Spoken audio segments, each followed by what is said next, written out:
पाकिस्तान मुस्लिम league नून के सदर और साबिक वज़ीर आज़म नवाज शरीफ साहब की बात करते हैं, जिन्होंने सियासी तौर पर मुतहरिक होने का फैसला कर लिया है। कुछ मीडिया रिपोर्ट्स के मुताबिक नवाज शरीफ साहब मुल्क के मुख्तलिफ हिस्सों का दौरा करेंगे। वो सिंध भी जाएंगे, बलूचिस्तान भी जाएंगे, वो केपी भी जाएंगे, ताकि जमात को दोबारा फाल किया जा सके।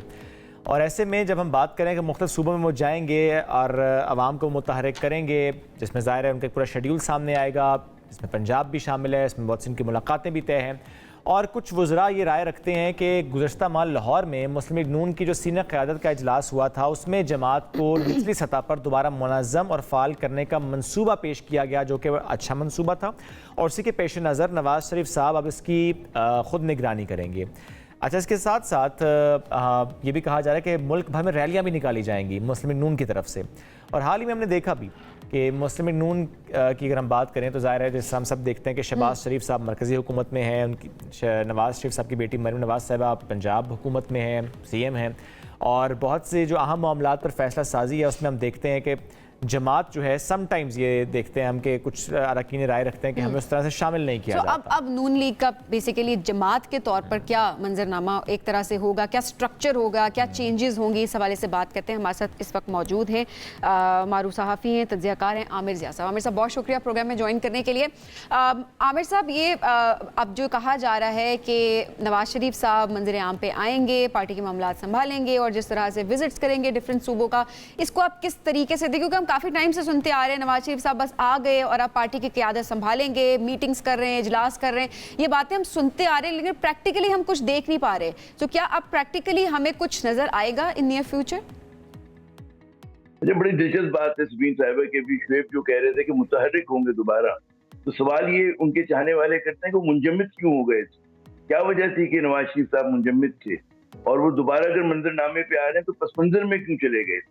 देखिए, नवाज शरीफ साहब ने बड़े भरपूर तरीके से पाकिस्तान की सियासत में एंट्री दी थी जब इंतखाबात हो रहे थे, और आम लोग जो उनके हमदर्द थे वो दावा ये कर रहे थे कि चौथी बार अब वो वज़ीर आज़म बनेंगे ही बनेंगे। लेकिन फिर हमने देखा कि वो आए थे पाकिस्तान को नवाजने, लेकिन फिर पाकिस्तान ने उनको नवाज दिया, और वो खुद अपनी सीट जो है उसकी फतह पर NA 130 पर सवालिया निशान है। पातन की रिपोर्ट देखें, जो भी लाहौर की सियासत को समझते हैं कि उनको जिस तरह से जितवाया गया एक सवालिया निशान है, खुद उनकी बेटी की फतह पे एक सवालिया निशान है। आपने दूसरा बहुत अहम बात की सब्बीन साहिबा कि उनकी पार्टी का स्ट्रक्चर क्या होगा। देखिए, स्ट्रक्चर उनका जो है वो शरीफ खानदान के गिर्द घूमता है।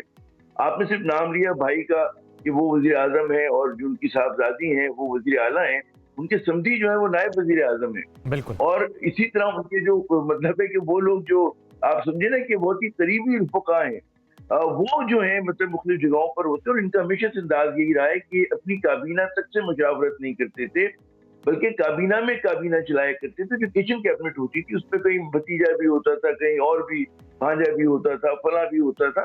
तो ये इनकी तारीख रही है। तो अगर आप कहें कि जी कोई सियासी जमात हुई है, उस तरह की सियासी जमात जो जमहूरी जमात होती है, यानी कि इस पार्टी में ऊपर आने के लिए भी जो है शरीफ खानदान की खुशामद और उनसे वफादारी जरूरी है, ना कि असूलों की बात करना या जायज बात करना, जो मेरे ख्याल में हर हमारी बड़ी पार्टी का मसला है कि बहुत ही उनमें शख्सी और खानदानी जो है आमरीतें कायम है। तो इसकी वजह से आप देखें तो अगर आप ये समझते कि मुतारिक होंगे, क्या वो नया पैगाम लेकर आएंगे, अब उनके पास क्या पैगाम देने को रह गया है, क्योंकि जो कुछ इकदाम उनकी पार्टी ने किए हैं PDM 1 के दौरे पर और फिर PDM 2 अब के दौर में, तो उस पर तो लोग उनसे बहुत नाराज हैं, और उनकी क्रेडिबिलिटी जो है वो बहुत ज्यादा मुतासिर हो चुकी है। और लग ये रहा है कि चाहे वो कानून साजी करते हैं तो खानदान के फायदे के लिए, जाती फायदे के लिए, या फिर महदूद सियासी मफादात के लिए करते हैं, तो उसमें फिर आप समझते हैं कि लोगों के दिल कैसे जीतेंगे। अब आपको यानी ये सब बातों के साथ साथ अगर वो फॉर नाउ मान लेते हैं कि थोड़ा सा साइड पर हुए ज़रूर थे, क्योंकि ये राय भी कायम हो गई थी कि पंजाब के मामलात में तो बहुत ज़्यादा वो इंटू हैं, बट बाकी मामलात में उस तरह से वो इंटू नहीं है। हाँ, मुलाकातें कुछ ज़रूर उनकी ऐसी हुई, वो चाहे सदर साहब हों, वो चाहे बिलाल भुट्टो जरदारी साहब हों, लेकिन अगर इन एक्चुअल ये होता है कि at this point of time Sindh का रुख भी करते हैं, बलूचिस्तान भी जाते हैं, KP भी जाते हैं, पंजाब तो ज़ाहिर है चलें इस वक्त हम देख रहे हैं वो है ही नून लीग के पास।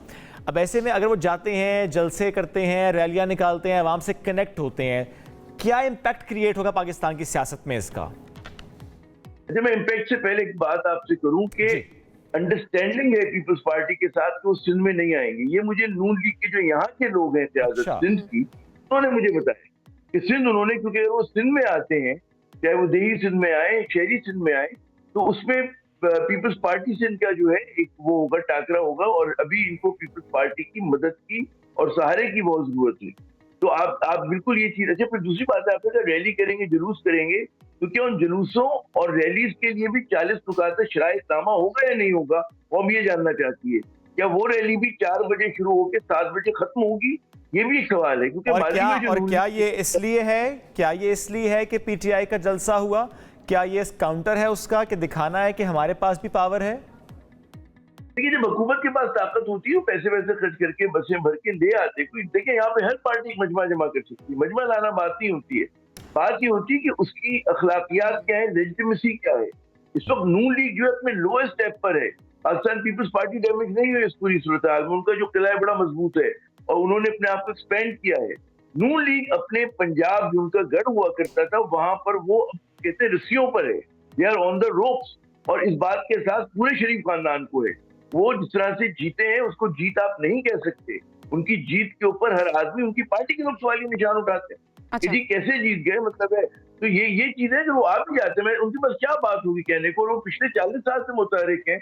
1985 ज़िया-उल-हक साहब के दौर में इनकी ये आए थे सियासत के अंदर, उस वक्त से लेकर अब तक हैं ये पाकिस्तान की सियासत में। तो कौन सा इनकलाब बरपा कर दिया, कौन सी तब्दीली लेकर आए? आमिर साहब, इससे पहले जो हम स्ट्रक्चर, पार्टी के स्ट्रक्चर की भी जिस तरह हम बात कर रहे थे, नवाज शरीफ साहब जब बैकफुट पे गए, हमने देखा कि बहुत सारे सीनियर रहनुमा थे, वो पार्टी से उन्होंने अलहदगी इख्तियार कर दिया। कुछ ने अपनी जमातें बना ली, कुछ वैसे ही नाराज होकर बैठ गए। तो अब जब मुतहरिक होंगे नवाज शरीफ साहब, सामने आएंगे, तो फिर क्या आपको लगता है कि रूठे हुए लोगों को थोड़ा मनाया जा सकेगा, जो कि बस नाराज हैं, अपनी पार्टी अभी तक नहीं बनाई? तो क्या वो जो यूनिटी है पार्टी के अंदर, वो वापस ला सकेंगे जो कि पहले की तरह थी? देखिए, उसकी वजह ये है, मुश्किल ये काम यूं है कि जैसे चौधरी निसार नाराज हुए थे, सबसे पहले आप याद करें, उसकी नाराज हुए थे कि उन्हें वो कह रहे थे मैं मरियम नवाज के पीछे हाथ बांध कर नहीं खड़ा हो सकता। अच्छा, इसी तरह का शिकवा जो था शायद खाकान अब्बासी को भी था। मिफ्ता इस्माइल जो थे नवाज शरीफ के समझी से नाराज थे। तो जिस पार्टी में मेरिट नहीं होगा, यहाँ पर जो है सिर्फ खानदान के लोगों को पुश किया जाएगा, तो वहां पर खुशामदी तो उनके साथ हो सकते हैं। कोई जो मैन ऑफ कैरेक्टर है, जिसकी अपनी सियासी सोच है, जो समझता है कि जी इख्तिलाफ करना चाहिए पार्टी से, बड़ा मुश्किल है। तो ये पॉइंट आ गया। मतलब एक मामला और भी जिस पर कमेंट मैं आपका लूंगा, कल का पार्लियामेंट का इजलास, उसमें दो बातें दो मुख्तलिफ रहनुमाओं ने की, मैं उस पर कमेंट जरूर लूंगा। बिलावल भुट्टो ज़रदारी साहब ने जब इजहार ख्याल किया तो उन्होंने भी कहा कि पार्लियामेंट फंक्शनल नहीं है। ख्वाजा आसिफ साहब वज़ीर दिफा, वो भी ये बात करते हैं कि पार्लियामेंट फंक्शनल नहीं है। बहुत की पोजीशन के दो लोग कह रहे हैं कि पार्लियामेंट फंक्शनल नहीं है। ख्याल में इन्होंने सच बोला है, क्योंकि पार्लियामेंट आपकी कॉम्प्रोमाइज हो चुकी है। आपकी पार्लियामेंट नामुकम्मल है, उसमें एक फेडरेटिंग यूनिट की जो है नुमाइंदगी नहीं है सेनेट के अंदर। केपी के सेनेटर्स अभी तक मुंतखब नहीं हुए, मखसूस नशिस्तों का फैसला नहीं हुआ, ठीक है ना। उसमें आप जो भी कानून साजी करते हो मुतनाज़ा है। फिर अब जब लोगों के अंदर ये एहसास हो रहा है कि जो कानून साजी होती है वो आवाम की भलाई के लिए तो नहीं होती, वो कानून साजी तो अपने महदूद सियासी मफादात के लिए हो रही, जैसे कि अभी जुडिशल पैकेज की बात हो रही है। आप मुझे बताएं, आम आदमी जो तंग आता है वो लोअर कोर्ट से आता है। लोअर कोर्ट्स में जो कहते हैं पुराने केसेस का तनासुब सुप्रीम कोर्ट से कहीं ज्यादा है। भारत जैसे मुल्क में सिर्फ 33 जो है सुप्रीम कोर्ट के जजेस हैं, वो 1 अरब से बड़ा मुल्क है, ठीक है ना। तो यहाँ पर क्या आपको जरूरत पड़ गई कि 23 लोगों को आप 23 जजेस लाना चाहते हैं? क्या वजह है इसकी? इसके पीछे क्या आपके ज़ाहिम है? सबको पता है इसके पीछे ज़ाहिम है कि आप अदालती सिस्टम को मैनिपुलेट करना चाहते हैं। हुकूमत चाहती कि जजेस के अपॉइंटमेंट में जिनका अमल दखल खत्म हो गया था दोबारा से बहाल हो जाए, ताकि इनके मंजूर नजर अफराद या खुशामदी अफराद को हायर कोर्ट्स के अंदर, सुप्रीम कोर्ट के अंदर तैनात किया जा सके। उनका मकसद ये है कि लोगों की जो एक कहते हैं रिटायरमेंट की उम्र बढ़ा रहे हैं, तो भाई क्यों बढ़ा रहे हैं? आप सवाल करें कि इनके बगैर काम नहीं चल सकता? क्या नए वकील पैदा होना बंद हो गए? क्या नए काबिल लोग नहीं आ रहे?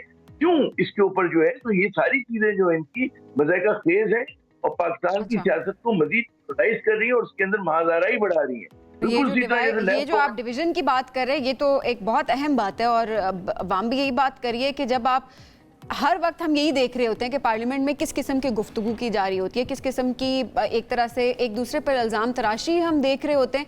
अवाम के मसाइल पे तो बात ही नहीं होती आमिर साहब। अवाम तो ये कहती है कि बिजली पे कब बात होती है, महंगाई पे कब बात होती है, लोगों की कब बात होती है। वहाँ पर तो ये बात होती है फलाने ने ये कह दिया हमें और फलाने ने हमें ये कह दिया। सो ये अब मंजरनामा आप किस तरह देख रहे हैं, ये मामलात किस तरफ आप जाते हुए देख रहे हैं, स्पेशली पीटीआई के जलसे के बाद, उसके बाद तो मामलात सारे आपके सामने।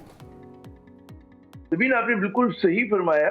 बात ये कि हमारी पार्लियामेंट में जो है वो एक पुअर किस्म का डिबेटिंग क्लब बन गया है और इतनी सतही गुफ्तगू होती है। अब ये बेसिक नाराज हो जो है ये पार्लियामेंटेरियन, तो आप देखें तो इनका अवाम से क्या ताल्लुक है। ये लोग किस तरह की कानून साजी करते हैं कि अवाम पे टैक्सेस का बोझ लाद देते हैं, कीमत बढ़ा देते हैं और अपने जो पर्क्स एंड प्रिविलेजेस हैं उनको बढ़ा देते हैं, हुकूमती खर्चे बढ़ जाते हैं, वज़ीर आज़म हाउस का खर्च बढ़ जाता है, प्रेसिडेंट हाउस का खर्च बढ़ जाता है, लेकिन अवाम को आप रिलीफ नहीं दे सकते। और मैं रिलीफ की बात ही नहीं कर रहा, आपने नाजायज इनके ऊपर टैक्सेस डाल दिए। जिस मुल्क में कॉर्पोरेट सेक्टर को 45 से 50% टैक्स मजमूई तौर पे देना पड़े, कौन आके पाकिस्तान में बिजनेस करेगा। आप ये डॉक्टर से, इंजीनियर से, प्रोफेशनल पढ़े लिखे पाकिस्तानियों से ये तवक्को करते हैं कि अपनी आमदनी का 50%, 40% हुकूमत की नजर कर दें, कौन आके यहाँ पे, जबकि आप उसके बदले में टूटी हुई सड़कें देते हैं, पानी लोगों को जो है टैंकर से डलवाना पड़ता है कराची जैसे बड़े शहर के अंदर, यहाँ पे सिक्योरिटी नहीं होती, पर बात होती है तो कम होती है, और अगर होती है तो सिर्फ बात होती है, उस पर कोई लाएहमल नहीं होता, उस पर कोई इम्प्लीमेंटेशन नहीं होती है, उसके हल की तरफ हम बढ़ते नहीं हैं। तो ये जो आवाम के मसाइल ज़रा इस पर सबका फोकस होना चाहिए। शुक्रिया।